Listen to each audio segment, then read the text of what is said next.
bound by wild desire. I fell into a ring of fire. We're getting there. I almost know it. I fell into a burning ring of fire. Down, down, down, and the flames went higher. And it burns, burns, burns. The ring of fire. The ring of fire.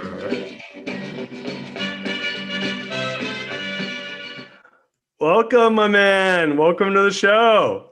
Hey, how are you, Darius? Theron, good to see you, bro. How you doing? Man, I am just doing awesome. Perfect. I'm so glad to hear that. Guys, welcome to the Greatness Machine. I'm your host, Darius Mirshahzadeh. And today we have a very special guest, my friend Theron Spear. Welcome. So glad to have you here, man. Man, I've always wanted to know how to say your last name. Every time I tried, I got it wrong. You know what? Practice makes perfect, Theron. Practice makes perfect. That is true. Guys, look, let's do a little bit of housekeeping and we'll get started here, bro, okay? The format of the show is quite simple. We're bringing together change makers from all over the world who are living their passions to create greatness. And my friend Theron is neither short of greatness nor passion. So we're going to get to dive into some of the things he's been up to, which is some really cool stuff in just a moment here. Before we do get started, though, a couple things. We are live. This is a live stream. So if you're on Facebook, start a watch party. If you have friends that you're hanging out, eating a ham sandwich, enjoying your lunch in COVID times, locked in your house or in your home or office, bring them in, sit down, and enjoy this conversation. This is really going to be a great conversation around some amazing things that my friend Theron here is doing in the world of flow state, high performance, and much, much more. But like I said, start a watch party, ask us questions. My team's on standby. They'll be sending questions our way. But like I said, my friend Theron and I, we've known each other for, I guess, about 3 years now. Does that feel right to you? Yeah, we met with our kids playing sport ball. Sport ball, yeah. Yeah, our boys play sport ball, and I love it. Your children have the best names. Is it Everest, and give me the rest. I'm forgetting them. Yeah. Help me out here. Summit and Aspen. Yeah, just such killer names, dude. I love when I met your boy and his siblings, I was like, first of all, they're beautiful kids. Secondly, they just have such cool names. And I think names say a lot. And we're going to talk about that in a second when we start talking about NLP and the power of words. But a little bit about Theron. I just want to give a little bit of bio. Most people know this who watch the show. I like to kind of give my own bios a little bit. But when I met Theron, he had just finished getting his MBA at the Acton School. Started a business, a real estate business, where he worked with some pretty heavy hitters. So really, Theron's a serial entrepreneur, CEO, coach, somatic practitioner, NLP practitioner, maximizer of flow and coherence, father, and all-around badass human being. So I'm really proud to have you here, man. Appreciate that. Oh, dude, pleasure's more mine. So man, so much has changed for you and for me over the last, 12 to 24 months. But, if you wouldn't mind, tell our audience a little bit about how did you get on your entrepreneurial journey? Because I think that says a lot about where you're at right now and where you're choosing to go in this next part of your quest. But would you mind kind of giving our, maybe a little bit of background about yourself, how you became an entrepreneur, how you got into acting, and where, if you don't mind, I'd love that story. Yeah, I mean, my dad was a pastor, my mom was a teacher. We didn't know anything other than just kind of working for the government or working for corporate, the church. And it's I basically went to college to be an aeronautical engineer, then a civil engineer, then a marketing, bounced all around just because I was like, I don't know what I want to do. And I thought I had to go get a job. I thought that was the only way. And then I eventually settled on going into physical therapy. And I went into one of the clinics, and I was like, this is going to be awesome. I'm going to be working with all the athletes. And instantly I walked in and I was like, this feels like doom and gloom. This is like, even if I was going to do physical therapy, I wouldn't do it this way. And so I basically just started personal training at that point.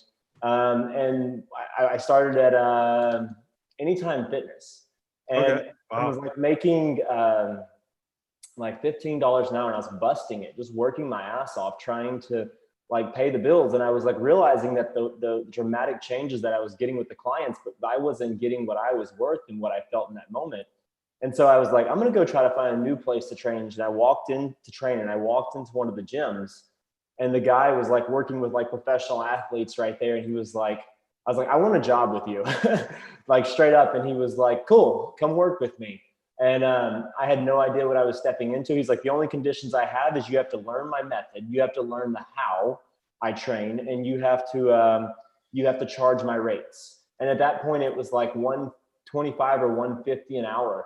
And I was like, yeah, that sounds great. And I had no idea how to do that. And I just started like, basically like, I remember going to the tennis courts where all like the moms were playing tennis, and going out there and just handing out my business cards to like them, like waiting to play, and like to all the fathers that were there, like, and just was like, hey, if you want someone to train you, I'm your guy. And obviously I didn't get anybody from that, but like the experience of just being able to like get in front of people and like be fearless opened up the opportunity for me to begin like really stepping into what I love, which is just like, it is like entrepreneurship, but it's so much more than that. It's being a creator and stepping into creating your purpose on the planet. Right. So from you did the personal training, you experienced that, like that moment where you're like, I'm just going to go get after it. I have no idea what I'm doing, but I just have like unadulterated enthusiasm, and I'll figure it out without rocket fuel. It may not be efficient, but it'll get me there. And then you ended up going back to school, got your MBA at Acton, which is those, I can't remember, what is it ranked, like the #1 MBA program in the country as far as entrepreneurism, or they won something that was really it's like rated up there with the Harvard Business Review as like being one of the most competitive schools in the country with Harvard. No, the Princeton Review with Harvard. Yeah. So it's an intense program. It's basically like 300 cases and 120 hours a week, where you're essentially just like immersing yourself almost to the point. I like to jokingly say that I was mind controlled at Acton. It's like pushing you to your limits to where your ego is just completely dissolved. So you're in that state of complete immersion to where everything that you're being taught is just going straight into your unconscious mind, and you're learning. So that goes right into everything that we've been doing, and I've been doing, is like all learning is unconscious. So getting someone to that point at Acton where they're just completely immersed in the moment, and like their guard is down and ready to just learn. And yeah, it's like the boot, or it's the Navy SEALs of MBA. Yeah. And you guys do like, and I got, through you actually, I got to go and shadow and was considering actually being an instructor for them. And it's pretty cool. They do, how many cases a day do you guys do? Like 3 or 4 cases a day? Yeah, 3 or 4 cases a day, but we were actually like, each case we studied 6 to 8 hours approximately per case.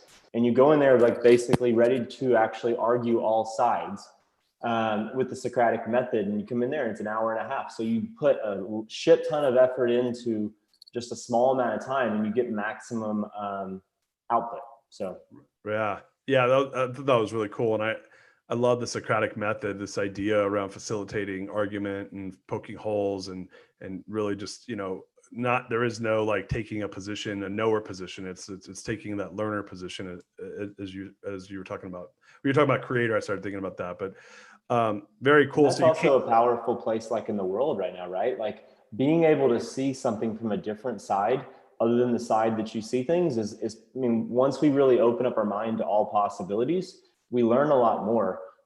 One of the biggest harms, in my opinion, to like what's going on in the world is telling someone they're wrong. Pointing someone to them being right and allowing them to trust their own intuition and trust their own instincts always points to them having a deeper evolution and much more growth and self-actualization.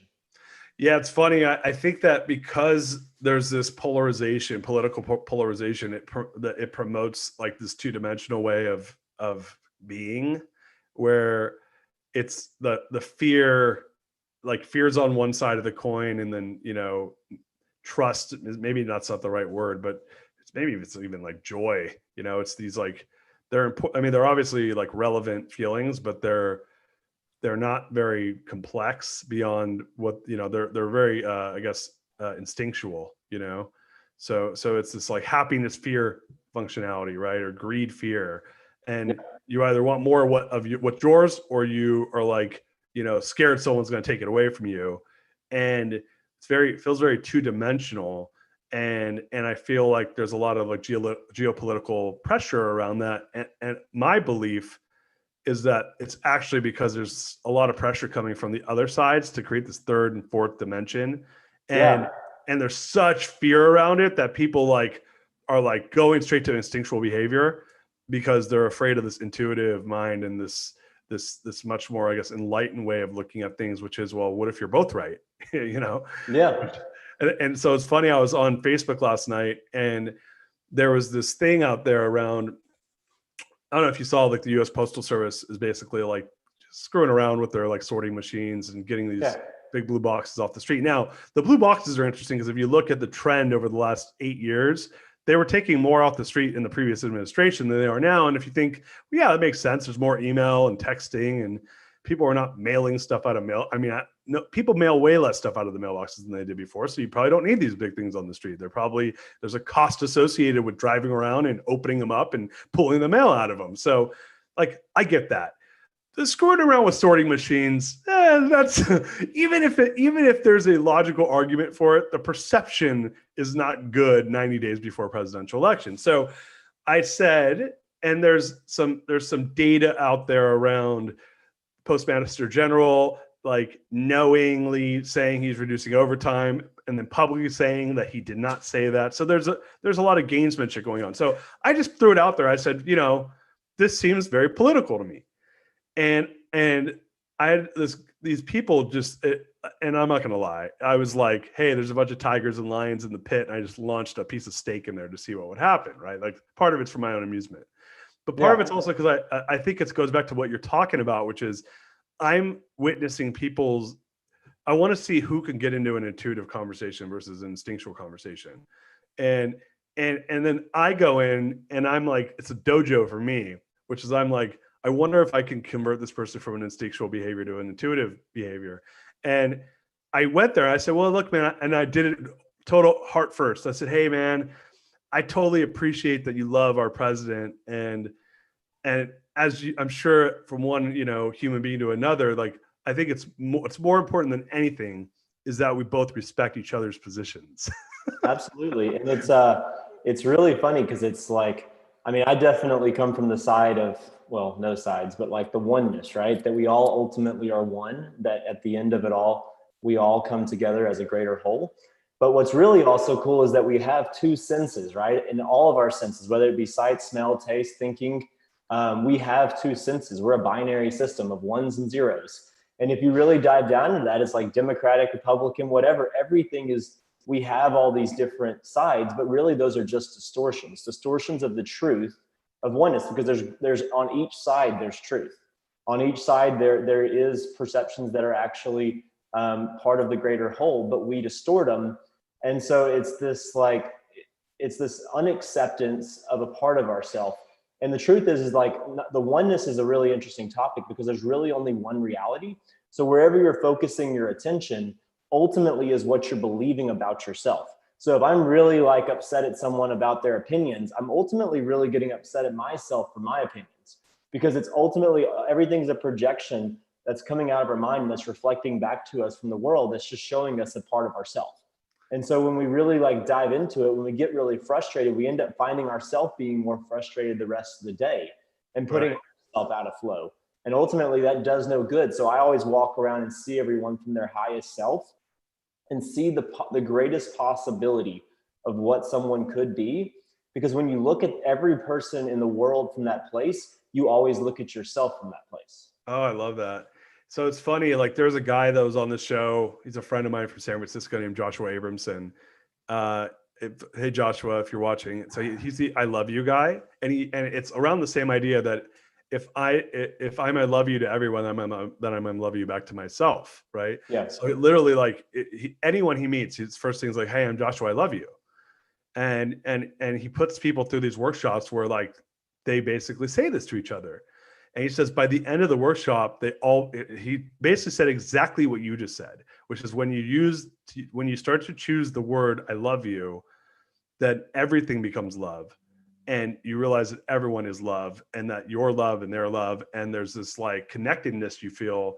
And he says it's amazing by the end of these workshops, where people are like walk in and they're like, what did you do to me, man? Like like like you're scrambling the programming, right? Because it's the strongest feeling we have in our body, right? Like there's no stronger feeling. Maybe fear could compete with it, arguably, but I don't know if it does. I think it's that's probably number two. But true unadulterated love is probably the strongest feeling in the human experience. Well, and love is like, so, but Dr. Paul Zak, who has like Immersion Neuro, and I can't remember the other book he wrote, who we work closely with Co, measured oxytocin. So he would actually go and like pull, take samples of blood, like when people were hugging in real time. And when you measure those people hugging, you actually like the half-life of oxytocin is like very, very short. So when you measure it, like you can actually get the real time, how much is in the bloodstream. So what's deeper than, even in my opinion, what's deeper than love is surrender. Oh, wow. So we measure like control and surrender, and the hormone of surrender is relaxin. And that's the same hormone that the woman produces when she's pregnant, to like actually allow herself to like open up.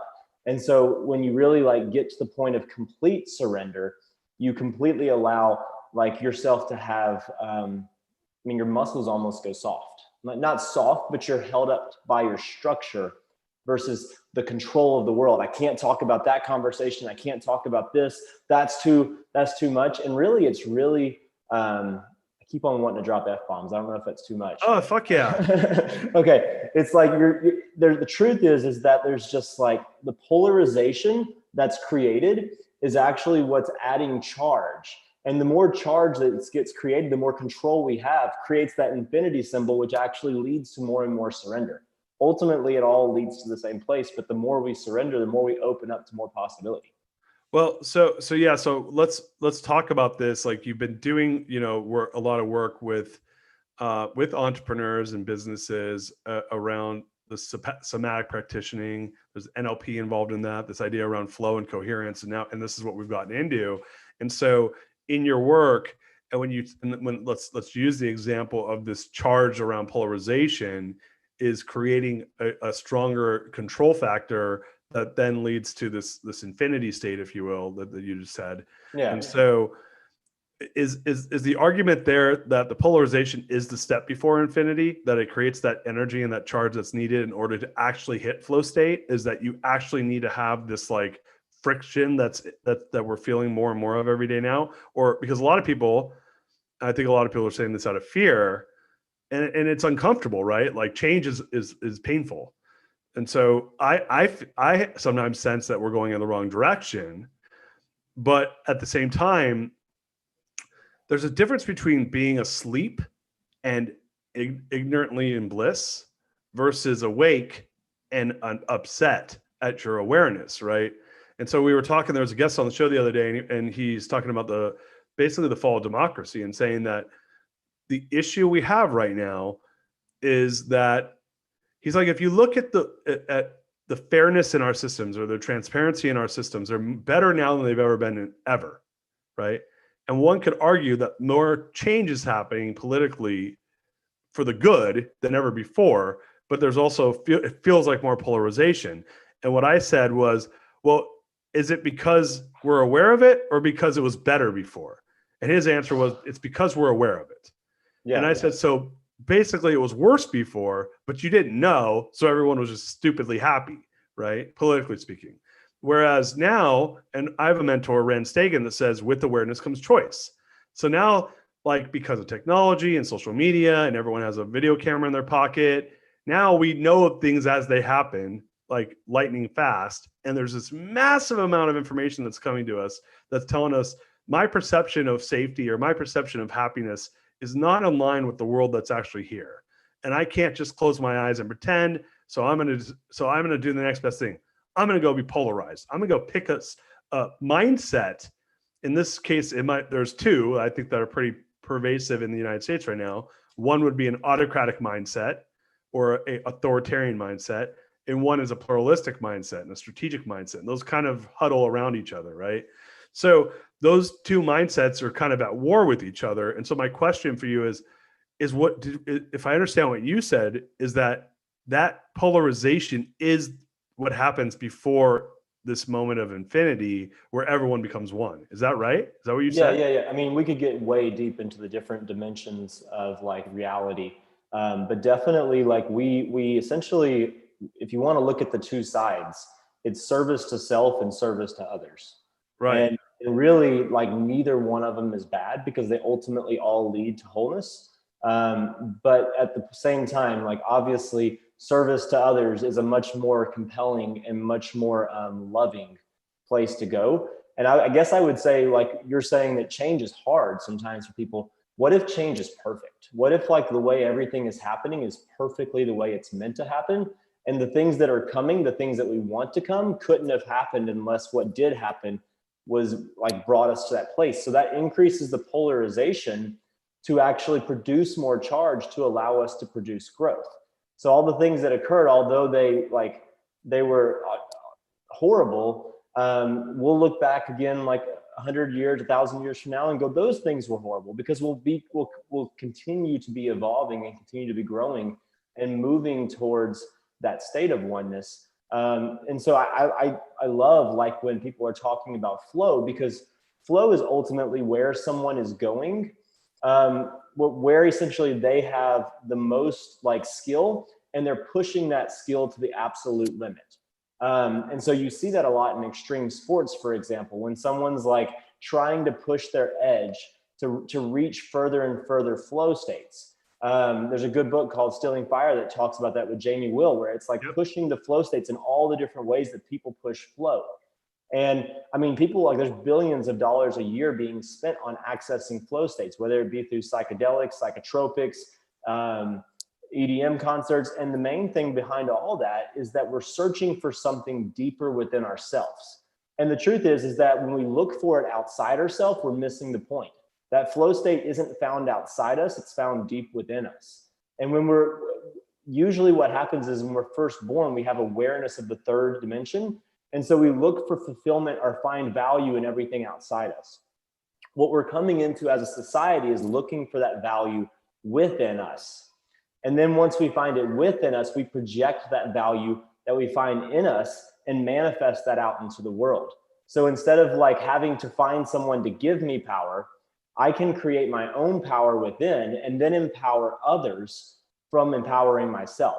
And then we have a democracy, or I like to call it a flowocracy, of basically creating a world that's driven not by someone being at the top, but by a vision moving and compelling us to further growth and evolution.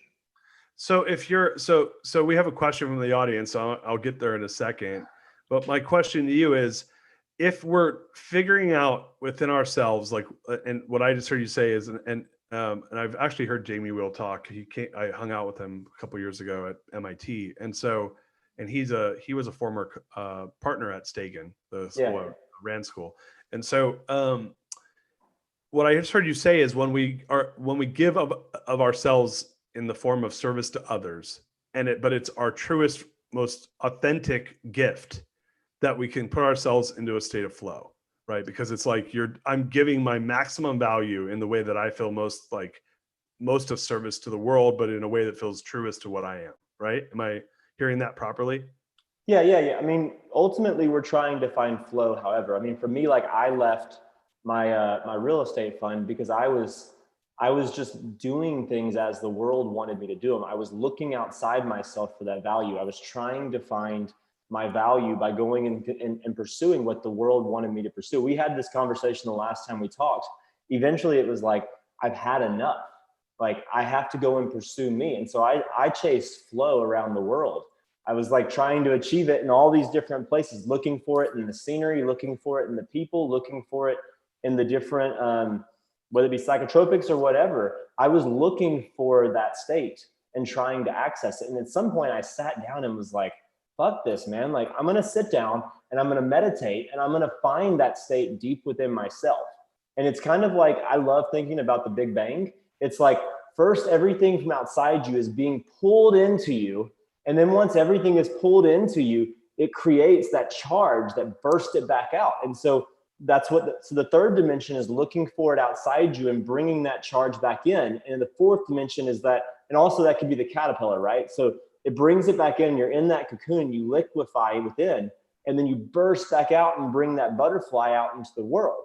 And that's where it's first, you bring it into the fifth dimension where you're bringing what you've created in yourself out into the world, and then ultimately into the sixth and seventh, because you're bringing that to not just the people that are around you, but to the entire planet, to the entire universe. So it's like the larger your vision becomes and the more that you achieve in the different areas of your life, the deeper you achieve that state of flow.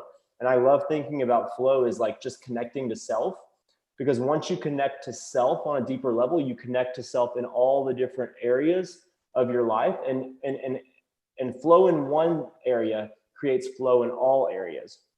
And so that growth is just compounding. And then once it reaches that capitulum, it eventually like has to flow outside you. And you begin like basically, so it's like there's two systems, right? There's the system of the mind body. It's like essentially where that is the system that we've looked at, fight or flight system, where we've looked outside us for the longest time. And so when we feel something attacking us or when we feel good, we let that influence our state. And we go from parasympathetic to the sympathetic nervous system back and forth. And both of those are part of the autonomic nervous system, which are part of like basically our unconscious mind. And so as we dive deeper into like tapping into that unconscious mind, we actually begin to immerse ourselves deeper into that flow state. And we begin to find that there's a different component to it. It's not just the mind body, it's actually the mind body spirit. And as we connect deeper and deeper to our source, to ourself, we eventually end up connecting deeper and deeper to our vision and deeper to something bigger than ourself. And whatever that bigger than ourself is 100% all right, because it all leads to the same path. Understood. That's so cool, man. I'm gonna ask this question, then we'll come back to this. Question is, what should people do to begin increasing their own awareness? Like, what ideas do you have around that? Yeah, so this is more of a question like I dive in with my kids a lot, because first we have to begin managing our attention. So we have to begin realizing that we can move our attention from different places. So it's like actually focusing our attention on one thing for long enough to be able to develop awareness. And where awareness goes, energy flows. And so the more energy you send something, the more matter that gets built. That's why you look at matter in the physical world, right? So the same thing happens in the inner world. When you sit down and you begin meditating, you begin creating matter in the brain. So it's like, it's just energy being sent. So to really begin to cultivate that awareness, a lot of times just sitting down and finding the stillness to be able to begin listening to yourself and listening to that inner voice so that it can begin to guide you. Yeah, it's interesting. This the idea around this practice of being aware, right? That this is an evolution of doing, so that you do, like how you are anywhere is how you are everywhere, right? So am I taking the time to actually practice the practice of awareness? And yesterday on the show, this is woman, Mary Henderson, and I asked her that same question, and she said, I journal, I write, and I write and write and write, and that's how I really get focused on how am I coming to the world, Absolutely. What's going on for me, and that's her way of doing it. I don't love that. I like the meditation state, because what comes out for me is whatever I'm thinking about in meditation that's distracting me is probably what's distracting me in my real life too, or my non-meditative state. So for you, what do you use? Like what like, obviously you can work with your kids around their awareness, but for yourself, what practices are you like accustomed to, or that you like to use to try to, go in the dojo, as they say, and roll around and figure out your awareness? I would say that definitely somatic awareness. So really centering myself in my body and finding that place of finding that somatic awareness. Second would be, I love journaling, and I usually just say writing, because we're all writers. We're all meant to be like writers. And so one of the things that I did that was really awesome was I just started basically writing about all the problems in my life and writing about everything I didn't like about myself. And then eventually I ran out of things to talk about. And then I started writing about who I wanted to be. And then once I started writing about who I wanted to be, I started writing about what I wanted to create. And then it just grew and grew and grew. And I was ultimately beginning to manifest what I wanted in the world. And that's where everything, like, it was funny. At one point I was like, what am I going to create? Like, what am I going to do? And then I opened my eyes and it was all right in front of me. Everything that I had always wanted was right there. And so that, and then I would say that, like, the meditation for me is not just sitting down and being still. The stillness is an important component of it, but it's actually existing in meditation. And when you learn to exist in meditation, it's walking around and being in the seat of your consciousness. So it's that we have these binary systems and we can choose to always have some kind of polarization, or we can remove that polarization and stand there looking at the world objectively and see it from a completely different lens. And so that allows for us to, like, really be able to have conversations on all sides. And so I love when someone, like, wants to take a strong side about something, because I'll oftentimes take the other side because I'm just really super curious about what they're talking about, because the more I can learn about them, ultimately the more I'm learning about myself. Yeah, you just made me think of something, and that's I love that, like, that taking the other side just as a learner, right? That's a learner mindset, and so which I love the knower learner paradigm. But dude, what was I going to say? Oh, so there's a practice. There's a guy, he's the world's #1 executive coach, Marshall Goldsmith. You familiar with him? No, I'm not. He wrote a book, like, What Got You Here Won't Get You There, and he's written a bunch of books. And this guy's pretty big time. He's in his 70s, and he taught a class in this MIT program I'm in, and there was only 40 of us on the call, and we got to talk to him and hang out. And he has this practice where it's a daily question, like, and so there's 6 questions that you can ask yourself, like, did I do my best to be happy yesterday? Did I do my best to live a life of fulfillment yesterday? And they're yes, no questions. And he said, I challenge you to find a person as an accountability partner that asks you those questions every day. And you have to honestly say whether you did again, there are these, like, questions around showing up. And so I got this guy who's my partner, and he was on the show last week, Ash, and in his 60s, super successful real estate guy, really all about living an epic life and a life of happiness. And he's kind of, like, found his flow in that way. And the guy's, like, just like he, like, loves to serve others. A beautiful, beautiful person. And Ash and I ended up adding 44 questions. We each ask each other 44 questions every morning. Wow. So 88 questions. It takes 7 or 8 minutes total, because there are yes, no questions or a number. So, like, one of the questions, it's whatever you want to be held accountable to. So, like, literally one of the questions I ask myself, I'll have him ask me, is, did I take out the trash or make my bed for my house yesterday? Did I do something to make my house a home?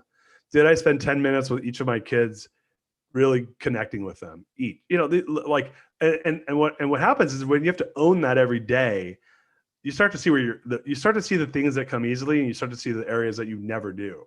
And there's an awareness. With awareness comes choices, your point. The reason I brought this up, though, is we've been doing it now for almost 4 months, every day except the weekends. We stopped doing the weekends. And so what I found was that I was actually going on autopilot when I would ask him the questions.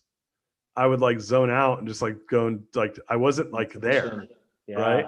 So it was really interesting, dude. And I think he was doing it with me too, because we both kind of checked each other. And now, while I'm asking him the questions, I'm like, I'm going to be fully present on every word as I ask the questions, because there was some compelling feeling for me to do that. And I realized, like, wow, this is part of my meditative practice. Like, I'm actually showing up just to ask a question I ask some guy every day, right? Like, something as little as that, right? Am I actually sitting there focused while I ask him, hey, how many push-ups did you do? I ask him, that's one of the questions. How many push-ups did you do yesterday? There's a quick way I could say, Theron, how many push-ups did you do yesterday? How many steps did you do? 0. How many steps did you do? How many steps did you take? I was going, prior to that, I was like, push-ups, sit-ups, steps. And I was like, just barely registering it, right? But I said, no, I'm going to show up. I found him doing that. And I thought to myself, I said, wow, it's hard. Go and ask someone the same 44 questions every day and see if you zoom out, if you start to, like, space out 10 questions in. I guarantee you will, until you don't, until you force yourself to be there and be present. So this is 4 minutes I'm giving to this guy. I can't give him 4 minutes of my attention. So I think that's really important. What you're talking about is this being present. I think last time we spoke, you talked about the practice of meditation while you walk, where you just go outside and walk and you're meditating while you're literally taking step by step, looking and absorbing the world that's next to you, that you're a part of, It's definitely, and I love like the whole concept of time, space, time, but it's like living in the moment.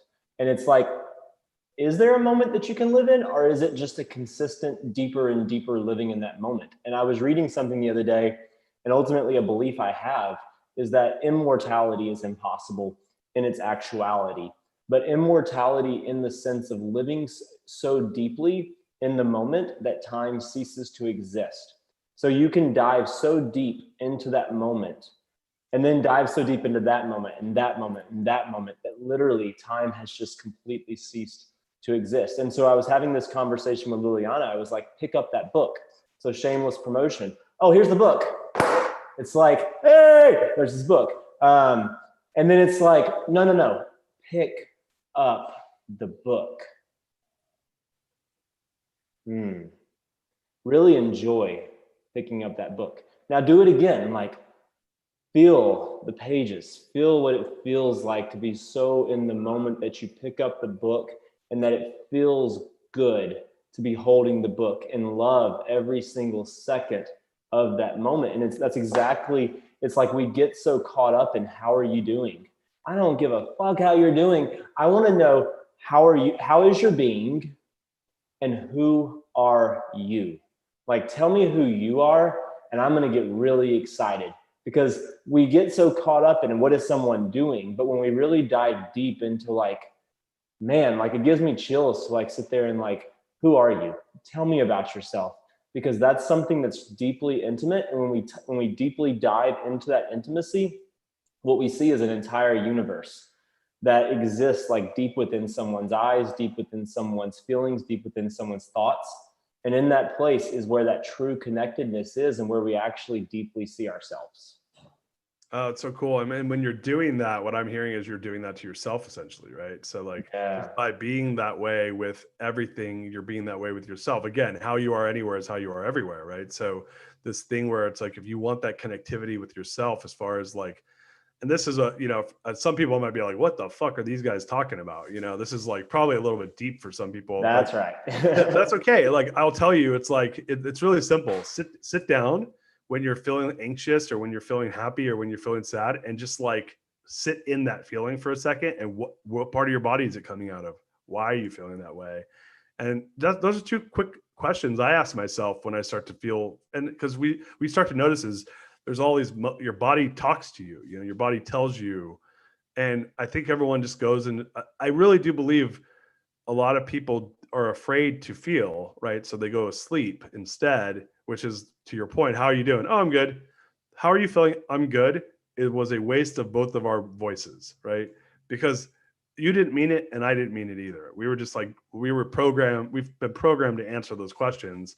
Whereas how are you as a person, or how's your being, is you actually shouldn't ask that unless you truly care, number one. But you should truly care, because if you truly care with others, you truly care with yourself, is what I'm hearing you say. So dude, I love that, man. And I know we're getting pretty deep. This is like, if you get two guys that are really into flow and somatic, and like, we're going to talk about a lot of deep shit. There's a question that came from the audience. What is our responsibility when it comes to helping others find and live in their purpose so we can all reach that flow state?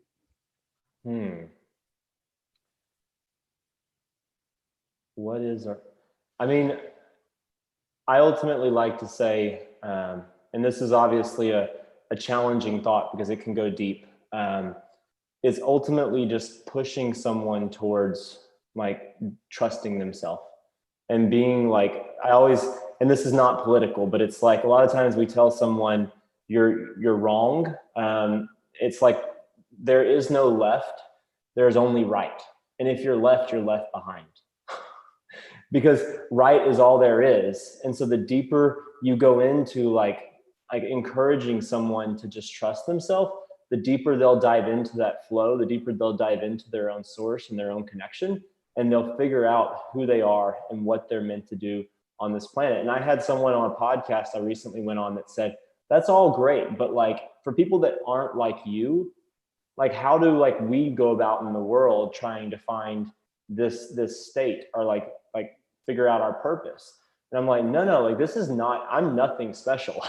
In fact, like I want, like there's oftentimes this guru mentality of like, I found the answer, follow me. And it's like, that's the complete opposite mentality. Like, there is a voice that has the answer to all your problems. I am not that voice, but please, like, if you want help finding that voice, if you want help diving deeper into figuring out who you are and what you're on this planet meant to do, like, there's nothing that would inspire me more and give me more purpose and value than to be able to help connect you to your inner voice.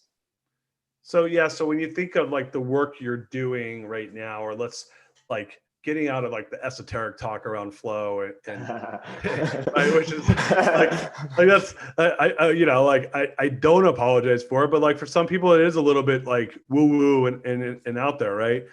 You know, when you look at high performers though, and when you, and this is where it's interesting, because people love people, like we as human beings, like are exalted by those that achieve, right? We love it. We love to see that's why we get attached to teams, right? Because it's represents our beliefs and what we're about. It's larger than life. It's bigger than ourselves.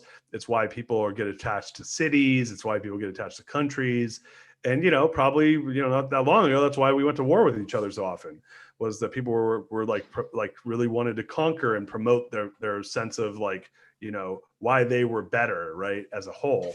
But when you look at people you're working with, whether it's, you know, as a coach with executives or the businesses you're in, and you're looking at how they take these things to elevate themselves to become higher performing organizations or higher performing executives or higher performing CEOs or higher performing entrepreneurs or whatever those areas where we're trying to maximize performance, what is it that you see is the first thing that they do to, you know, get on that road? And secondly, when they do, what type of results are you seeing?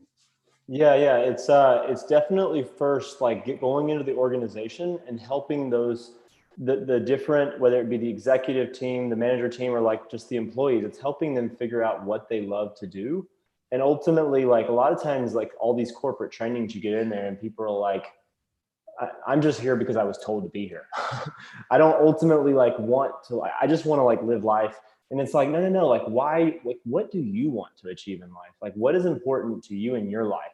Because ultimately finding that flow state, that state where like you're fully immersed in that feeling of an energized focus, full involvement and like enjoyment in the process of activity, it's like you ultimately end up like fulfilling that part of yourself that like deeply desires whatever it is in all areas. So first you like show someone how to like find that flow outside them. And then it's about bringing that coherence, that group flow together. And that group flow is like at all levels. Like it exists all the way down to the single cell. It exists all the way up to a planetary level.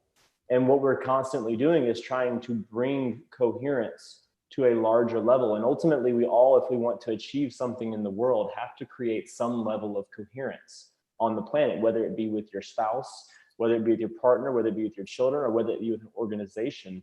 And so it's learning how to create that coherence on a deeper level with yourself first, but then also with others. So that like, if you, the Navy SEAL stuff, right? Like, it's like when those Navy SEALs are sitting there, like moving throughout, like wherever they are, the cabin, it's like they are connected on a deep level. Like what I feel like I'm connected to you right now. I'm like, it's like things are just in sync. And it's like every single moment, you already know what the other person's going to do. And so it's bringing that to the organization, but it's not just like looking for it again outside. It's like connecting deeper to like, whether it be purpose, passion, curiosity. A lot of the stuff that we do is like, we work with Professor Csikszentmihalyi, and he has a program, a game, interactive game called Fligby. And it's basically like, it's really cool. You go in and you're becoming the manager of a winery, and the previous manager left it in disarray. And you have to get in there and you have to increase revenue and you have to increase flow state. And you're looking at the different states that bring someone out of flow. And you have to make choices based on like what will bring all parts of the team into flow. And then like from that place, it's diving deeper into that, like really bringing homeostasis to the organization and creating that on a larger level. that answer the question? I can stay esoteric. And so if I'm staying there, tell me how to bring it down for a second. No. Well, it's, I guess my question, yeah, no, it's hard because this is a tough subject, right? Like my question is, how do you get people to start to get in a flow state? And you're like, well, dude, it's not it in of itself, it's a deep question, right? Because a lot of people, and what I heard you say, which is flow is really enjoying the process, right? And it's that state of enjoying the process. Like generally speaking, when time stands still, which is another way of saying that you're enjoying the process, right? Yeah. At its highest levels, and which is interesting. I didn't realize, I never thought of it like that till you said it, which I've been telling people. I've fought my whole life for the win, and I've generally suffered through the process to get to the win, to then realize that the win wasn't what I thought it was going to be. And then I suffered to the next win. And then I suffered to the next win. Right. And achievers tend to do that. We kind of punish ourselves to the win. Right. And usually it's because there's some like thing missing inside of us that we're trying to prove. Right. Yeah. And it's a treadmill that a lot of achievers are on. You see people achieve their way all the way up to like these crazy things, like whether they're world famous or they're billionaires or they just do insane physical feats, but they don't have that inner sense of satisfaction because they're doing it for the wrong reason. They're doing it for the goal, for the trophy, to show someone, hey, I'm good enough, right? Whereas I think what I'm hearing you say is jump off the treadmill. Yeah, get off the treadmill. Off the treadmill. like go in the pool and swim instead, dude, because you like that more, and you like every stroke of your arm, you feel stronger as a person as opposed to being on the treadmill, which is a chore. And so my question for you is what, like when you work with people or when you're working with organizations and you're dissecting ways to get them into that state, what are like the areas that they need to work on? Because I think awareness is one piece of that, but how, if you're asleep, then nothing you do is going to get you there, right? So you got to be awake. So being awareness of what you are and what you're doing is a big part of it. But my question for you, because I have this, like, I came up with this formula, what I called I called it the fulfillment formula. And I think what I realized is it's purpose. It's a formula for purpose. And do you want me to tell you what it is? Yeah, of course. I made it up the other day, intuitively. I totally made this up intuitively because I was promoting the book and trying to get on podcasts. And I said, I'd love to share with you and your audience my fulfillment formula.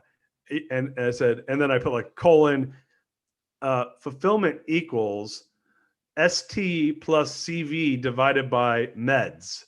And so, and this guy was a commander in the military. And he's like, dude, you have me totally intrigued. What is the fulfillment formula stand for?